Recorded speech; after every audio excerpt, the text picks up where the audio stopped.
I'm going to ask Retsef Levi to come up and talk about next steps in the development of HSI and kind of put a bow on today's conference. Retsef, thank you. Thank you, Jay. And I just want, before I do a summary, I want to take a few minutes to thank a few people. I want to thank all the people that participated today in the panels, the keynote speakers, and I want to my colleagues here at MIT. But I want to especially thank all the people and a large group of people that worked very hard to allow this day to move smoothly and allow all of us to enjoy an intellectually intriguing and exciting day. And I would like to ask the OER people that are present here to stand up and raise their hands. And I also want to ask Anna and Ken to stand up, because basically this day is because of them, and I want all of us to thank them.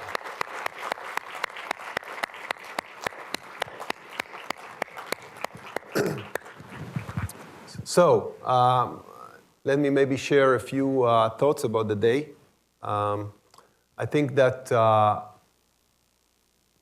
one takeaway I think that we heard throughout the day, especially from the people, the panel of the people that actually are responsible for a lot of patients in different states, but I think it's a consistent message from anybody that really understands what is going on, is we need a change at the magnitude of a transformation in the health systems of the US. Marginal change is not sufficient. And there are several missing pieces that we will need to fill out in terms of our knowledge. We're talking about behavioral health. I think our understanding about what modify behaviors of people, about how they live, it's very early stages. We talked about the fact that we actually don't know how to evaluate outcomes and what value really means. We have some sense, but we all agree that there is a long way to go there. And I think that there is a lot of exploration that we need to do in order to understand what are the new models that will really transform the way we think about human health and maintain human health, especially when we have to face an increasingly older population with a lot of chronic illnesses. That's a different problem than what I think the systems, the traditional health systems were originally designed to do. Now, this is a long journey, and I think that the other two things that we heard about is the issue of integration that will be key here. And it's an integration on multiple dimensions. One of the things that came clearly from the panel, or the panels, is that technology is important. But if you think about just technology, and you forget about the human factor, the workforce factor, the system factors, you're not going to get the transformation that we need. Because at the end of the day, health is about humans. We can replace many aspects of that, but at the end of the day, it's about humans. Humans on both sides. Humans on the side of us, people that consume the services of the health systems, and on the other side, the people that provide these services. And they might not be the same people that we used to. It might not be only the doctor. It might be the family member, right? But it's going to still be humans, helped and assisted by technology, and helped and assisted by data. So I think that the real challenge is to really integrate